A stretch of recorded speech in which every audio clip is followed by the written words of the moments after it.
Hi, everybody, and welcome to the Kidney Coach YouTube channel. I am naturopath Fiona Chin, founder and co-author of the Kidney Disease Solution and formulator at Genesis. And I'm joined again today by the amazing, wonderful, beautiful Emily Cahill. Emily is a registered nurse in a big cardiovascular neurological ward here in Melbourne, Australia. She's also a fully qualified naturopath working away. She works with me in my clinic. She's working and specializing in cancer and people with kidney disease and MS and autoimmune diseases. She is also answering all your comments on Facebook. And of course, she helps me write the articles that go on to www.kidneycoach.com. We take that in turns when we both aren't running around like headless chooks doing other things. Emily, welcome back. Thank you for joining me again today. So today we thought we'd talk about something that people often ask us, and I know a drink that you have a passion for. And that is coffee. And is it okay to drink coffee in kidney disease? Because it is delicious, but it sometimes has some issues. So I know you wrote this post, and we were laughing yesterday because every time I see Emily, she generally has a coffee in hand. And I'm dobbing you in here, Emily. And we were like, no. Yep. So, but if you have kidney disease, is it okay to be drinking? Maybe 1 cup's okay, but maybe 10 cups not. But I'll let Emily fill you in about that. So Ems, take it away. Can we drink coffee if we have kidney disease? It was really hard for me to write this article because there are a number of things that we know about coffee which aren't good for people with kidney disease, unfortunately. And I'm sorry when I say that. So I guess some of the reasons why we advise people with kidney disease to avoid coffee are that it can increase blood pressure.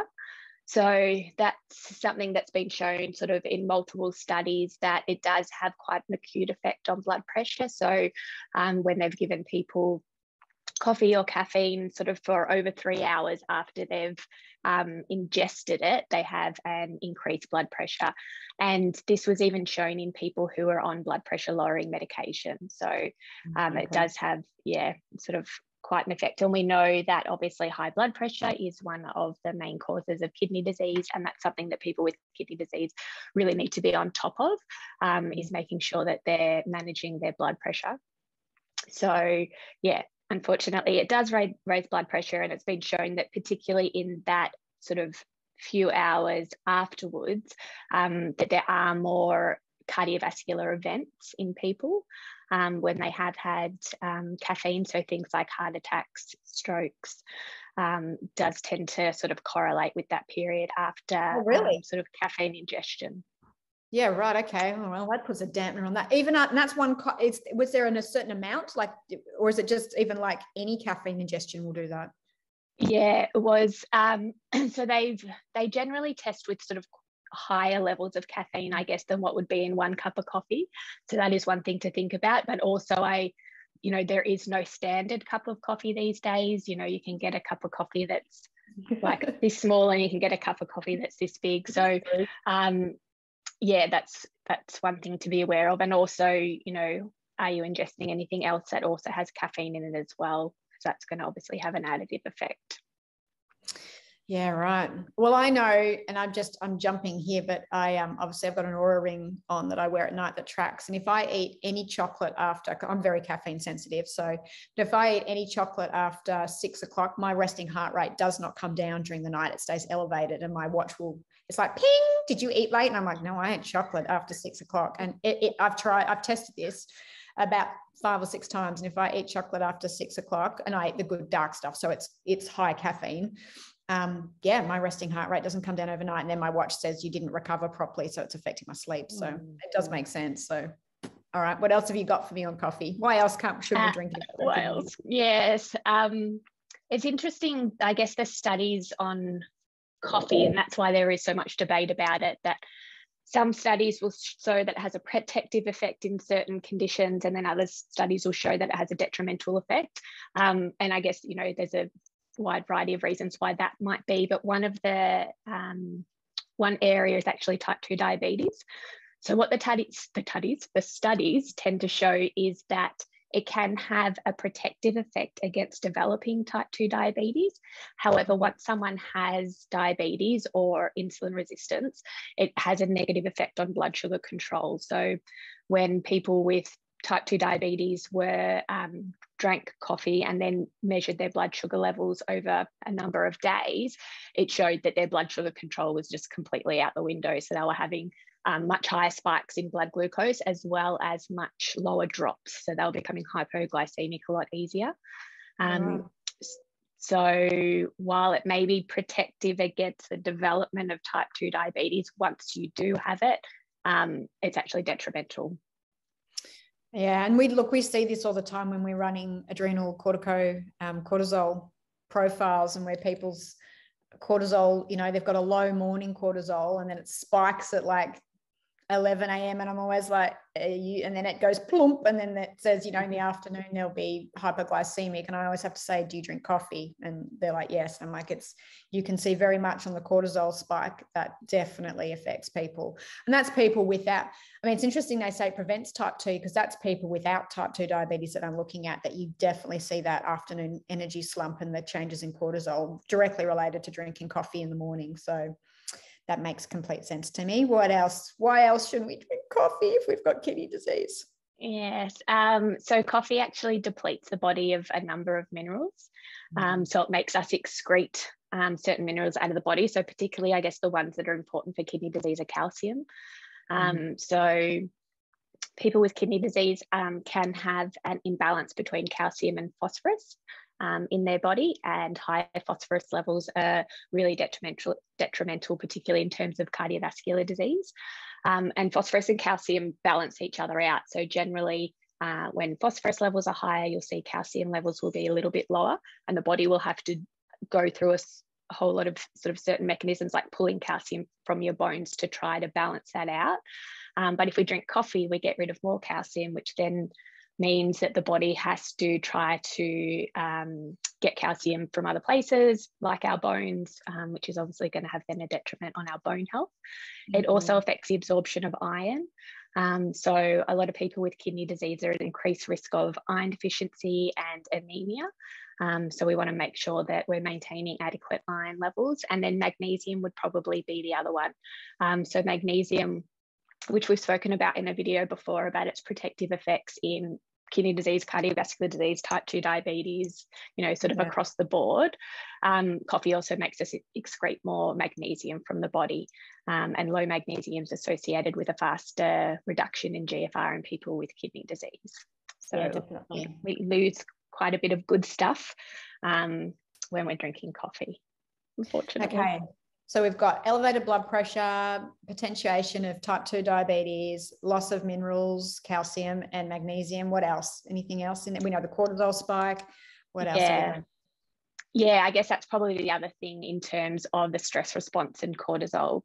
So that, elevated cortisol does some of those things that we've already spoken about as well, like increasing blood pressure, affecting blood glucose control, making our blood more has a greater potential to clot. It suppresses our immune system, increases inflammation. So when we are drinking coffee, we're activating that stress response over and above, what we already, what already happens to us with our general day-to-day stresses. And also when they did look at people who were stressed, who drank coffee on top of that, it massively impacted their stress response even further if people already had a level of stress going on. All right. So Emily, I'm coming to you as a patient and I go, I love my coffee. Can I drink decaf? Will that fix all of this? No. So there are still problems associated with decaf. So caffeine's just one part of what makes up coffee. And I know it's probably the one that gets, I guess, spoken about the most in terms of its negative effects, but there are a whole lot of other metabolites and things like that in coffee as well. So one of the problems with decaf is that there's a couple of ways that they get rid of the caffeine out of the coffee, but the most common one is that they actually use chemicals to do this. And one of the chemicals is actually what is in paint stripper. And so that's been banned in a number of countries in paint stripper, but it's still used to get the caffeine out of coffee beans. So we're sort of, increasing those chemicals and toxins. And there was a study that was published only recently, just this year, about coffee and kidney disease. And they were looking at certain metabolites that they found in people who were coffee drinkers. So it was nearly 5,000 people, and they identified these particular metabolites, which just means that when you drink coffee, your body has to break it down and detoxify it. And so it gets rid of it in certain metabolites. And 2 of them in particular are linked to an increased risk of kidney disease. So it's not just the caffeine in coffee that can be problematic. So that was a long answer to your question. But no, decaf coffee unfortunately isn't a good alternative. Oh, poo. Okay, so I can't drink coffee. I'm very sad. What do I drink instead? I guess one of the things about coffee, like there's different reasons why people drink coffee. Like one is obviously the taste. One is because people feel like it gives them an energy boost because it does increase cortisol and those things that we've already spoken about. But I think the other one is that for some people, it's about the ritual around drinking coffee, and it's about the social aspect of coffee. It's about having, I guess, a reason to take a break sometimes, like to take a break and have your coffee from your work. So there are other drinks, that we can still have that social connection, take a break, have that ritual around. And I guess, probably the primary ones, if we're looking for a hot drink to kind of to be similar to coffee, would be herbal teas, obviously, is a good one. Turmeric latte, or it's often called golden milk, which is made with turmeric and often some other herbs in it, is really nice. And then there's like more and more, I guess, on the market, there's particular mushroom sort of teas, but made in a similar way to coffee as well on the market now, which are getting, I guess, the additional benefits of the mushrooms as well. So they'd probably be my top kind of tips of things to replace coffee with. Yeah, Sigma. I think it's Sigma. They make those great. When I travel, I always take Sigma with me, and like lion's mane, and you just add a bit of hot water and it's delicious. Now, with coffee, because we're talking about coffee, but I'm going to jump to chocolate because you're a coffee girl, I'm a chocolate girl. And I know I haven't prepped you for this one, but chocolate being, obviously it varies whether you're eating the good dark stuff or what you're eating there. So the caffeine content in chocolate would still be an issue for people with kidney disease, or can you eat a little bit of chocolate and it's not too bad? I mean, the caffeine content in chocolate is obviously a lot lower than coffee. I would usually say to clients, if it's something that they're doing occasionally and they're using a really good quality coffee, chocolate, and I guess that's the benefit sometimes too of good quality, like dark chocolate, is that you're not eating generally like a whole block of it. One piece is often enough. Couple of pieces, no, whole block is enough. So yeah, that's not going to have the same negative effects, I guess, as coffee. Yeah, that makes sense. And green tea, obviously green tea has got a little bit of caffeine in there. Would that be a good alternative for people with kidney disease? Yeah, I still do recommend green tea. Yes, it does have caffeine in it, but I guess the other beneficial antioxidants and the way it affects inflammation and genes in the body kind of outweighs, from my point of view, the caffeine content, which is not to say that you drink 5 cups, 10 cups of green tea in a day. I wouldn't recommend that. But yeah, that can be used as a herbal tea alternative. Yeah, I mean, you would know with cancer that green tea has some amazing effects, especially as, in anti-cancer sort of stuff, we tend to recommend it. And I guess it's very individual too. I'm highly caffeine sensitive. I can't touch green tea. It sends me sideways. So, which is why I don't drink coffee. And even too much dark chocolate, like I was saying, my heart rate won't come down at night and things like that. So it does come down to if you've got something called comp genes and how fast you can clear catecholamines out of the body and those sort of things as well. But now, I know what people are going to ask, because you can get onto Google and do a lot of searching, and there's going to be a lot of articles that come up and say that coffee is beneficial in kidney disease. So I just want to cover this because Emily and I spoke about this in detail, because we were like, who funds these studies? Where do these studies come from? And these are all the things you have to understand, that when we put stuff out, we're looking at all of that. So I don't want you to think we're coffee bashers, because Emily loves coffee and I love chocolate. But we want to make sure that the information we give you is the best thing to do with kidney disease. And so one of the things Emily and I were asking was, who funds those studies, and are they good quality studies, and all of those sort of things. So is there anything you want to say about what you found when we were looking at, like the studies? There are a couple of studies that say, it's really rich in antioxidants and it brings down EGFR and all of those sort of things. What did you find about the quality of the studies? Is there anything in that? Yeah, I think the difficult thing about most of those studies is they're what's called observational studies, which means that they're not taking a group with kidney disease and getting them to drink a certain amount of cups of coffee a day and then following them for a certain time period to see what the effect is.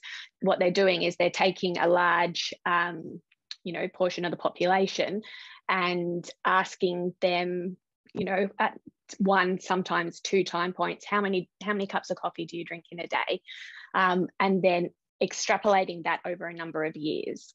So it's not great research, because obviously, for one, things change over the years. You might have been someone who drank 5 cups of coffee a day for a year and then completely gave it up, but we don't know that in the study. Or, sometimes I can't remember how many cups of coffee I had yesterday or the day before. So how can I give an accurate answer?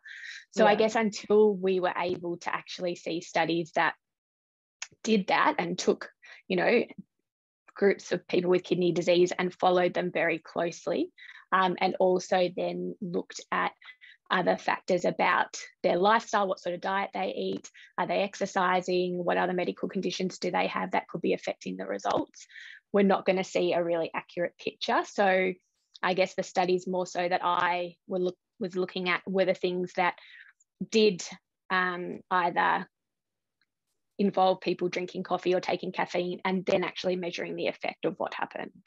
Yeah. And thank you for saying that, because I just wanted to point that out, because I know if you jump onto Google, you're going to get some differentiating advice, but just know that that's, when we're looking at that stuff, we always look at the quality of the studies, all of those sort of things. We're trying to take the hard work out for you.